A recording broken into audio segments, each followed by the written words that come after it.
മലയാളത്തിൽ നിന്ന് ഒരു എ റേറ്റഡ് പടം വന്നിട്ടുണ്ട്. എ റേറ്റഡ് പറയുമ്പോ വയലൻസ് വയലൻസ് വയലൻസ് ബ്ലഡ് ബാത്തും പരിപാടിയൊക്കെ ആയിട്ട്. അന്ധകാര ഈ സിനിമയുടെ പേര് അവർ തെറ്റിയിട്ടാണ് ഇട്ടത്. അവരാധ അതായിരുന്നു കറക്റ്റ് ആയിട്ടുള്ള ടൈറ്റിൽ. നമ്മുടെ ചന്തുനാഥ്, അതേപോലെ തന്നെ ധീരജ് ഡെനി, കർണൻ നെപ്പോളിയൻ ഭഗത് സിംഗ് അയിത്ത നായകൻ, ദിവ്യ പിള്ള, അതേപോലെ തന്നെ പാകിസ്ഥാനിൽ എൻ്റെ ഒരു ഫ്രണ്ട് ഉണ്ട്, സ്വീറ്റ് ആണ്, ലഡു ആണ്, ജിലേബി ആണ്, അലുവയാണ് എന്നൊക്കെ ഒരു കൊച്ചു പറഞ്ഞിരുന്നു. ആ കൊച്ചൊക്കെ അഭിനയിച്ച പടമാണ്. സൺനെക്സ്റ്റ് OTT പ്ലാറ്റ്ഫോമിലാണ് സ്ട്രീം ചെയ്യുന്നത്.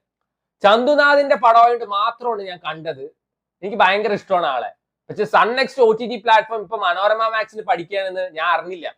ബ്ലഡ് ബാത്ത് പറഞ്ഞിട്ട് എ റേറ്റഡ് ടൈറ്റിൽ കൊടുത്താലൊന്നും മാർക്കോ ആവില്ല. മാർക്കോ ആവില്ല. ഇത് അപരാധ, അത് മാർക്കോ, വ്യത്യാസമുണ്ട്. സോ കുറെ എണ്ണത്തിന് കള്ളു കുടിക്കാനും അതേപോലെ തന്നെ സിഗരറ്റ് വലിക്കാനും വേണ്ടി മാത്രം ഇറക്കിയ ഒരു പടം. 2024 എന്തോ റിലീസായ സിനിമയാണ്. ഇത് ചന്തുനാഥൊക്കെ സൈഡ് മെയിൻ ആള് ദിവ്യ പിള്ളയാണ്. Non linear way of story telling ആണ് പിടിച്ചിരിക്കുന്നത്. ആദ്യം ക്ലൈമാക്സ് കാണിക്കും, പിന്നെ അങ്ങനെ എങ്ങനെ കണക്ട് ചെയ്ത് കൊണ്ടുപോകും. അതിന് നോൺ ലീനിയാരിറ്റി പിടിക്കുന്ന എവിടെയാണ്? സൂട്ട് കേസ് മേടിക്കുമ്പോൾ നോൺ ലീനിയാരിറ്റി, ചായ കുടിക്കുമ്പോൾ നോൺ ലീനിയാരിറ്റി, സിഗരറ്റ് വലിക്കുമ്പോൾ നോൺ ലീനിയാരിറ്റി.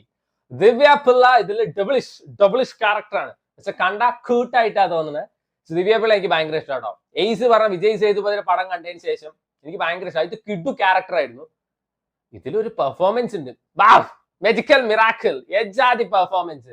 കടമറ്റത്ത് കത്തനാറില്, കല്യാങ്കാട്ട് നീലി, അല്ലെങ്കിൽ മറ്റേ രക്തരക്ഷസ്, അങ്ങനത്തെ ക്യാരക്ടേഴ്സ് ഒക്കെ ഉണ്ടാവുമല്ലോ, അവിടെ കൊണ്ടുപോയിട്ട് പ്ലേസ് ചെയ്താൽ കറക്റ്റ് ആയിരിക്കും. സിനിമയ്ക്കൊന്നും പറ്റില്ല, സീരിയലിന് ഓക്കെയാണ്. മലയാളത്തിൽ നിന്ന് ഒരു എ റേറ്റഡ് പടം വന്നിട്ടുണ്ട്. എ റേറ്റഡ് പറയുമ്പോ വയലൻസ് വയലൻസ് വയലൻസ് ബ്ലഡ് ബാത്തും പരിപാടിയൊക്കെ ആയിട്ട്. അന്ധകാര ഈ സിനിമയുടെ പേര് അവർ തെറ്റിയിട്ടാണ് ഇട്ടത്. അവരാധ അതായിരുന്നു കറക്റ്റ് ആയിട്ടുള്ള ടൈറ്റിൽ. നമ്മുടെ ചന്തുനാഥ്, അതേപോലെ തന്നെ ധീരജ് ഡെനി, കർണൻ നെപ്പോളിയൻ ഭഗത് സിംഗ് അയിത്ത നായകൻ, ദിവ്യ പിള്ള, അതേപോലെ തന്നെ പാകിസ്ഥാനിൽ എൻ്റെ ഒരു ഫ്രണ്ട് ഉണ്ട്, സ്വീറ്റ് ആണ്, ലഡു ആണ്, ജിലേബി ആണ്, അലുവയാണ് എന്നൊക്കെ ഒരു കൊച്ചു പറഞ്ഞിരുന്നു. ആ കൊച്ചൊക്കെ അഭിനയിച്ച പടമാണ്. സൺനെക്സ്റ്റ് OTT പ്ലാറ്റ്ഫോമിലാണ് സ്ട്രീം ചെയ്യുന്നത്. ചന്തുനാഥിന്റെ പടമായിട്ട് മാത്രമാണ് ഞാൻ കണ്ടത്. എനിക്ക് ഭയങ്കര ഇഷ്ടമാണ് ആളെ.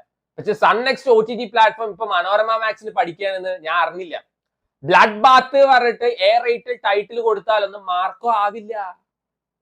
മാർക്കോ ആവില്ല. ഇത് അപരാധ, അത് മാർക്കോ, വ്യത്യാസമുണ്ട്. സോ കുറെ എണ്ണത്തിന് കള്ളു കുടിക്കാനും അതേപോലെ തന്നെ സിഗരറ്റ് വലിക്കാനും വേണ്ടി മാത്രം ഇറക്കിയ ഒരു പടം. 2024 എന്തോ റിലീസായ സിനിമയാണ്. ഇത് ചന്തുനാഥൊക്കെ സൈഡ് മെയിൻ ആള് ദിവ്യ പിള്ളയാണ്. Non linear way of story telling ആണ് പിടിച്ചിരിക്കുന്നത്. ആദ്യം ക്ലൈമാക്സ് കാണിക്കും, പിന്നെ അങ്ങനെ എങ്ങനെ കണക്ട് ചെയ്ത് കൊണ്ടുപോകും. അതിന് നോൺ ലീനിയാരിറ്റി പിടിക്കുന്ന എവിടെയാണ്?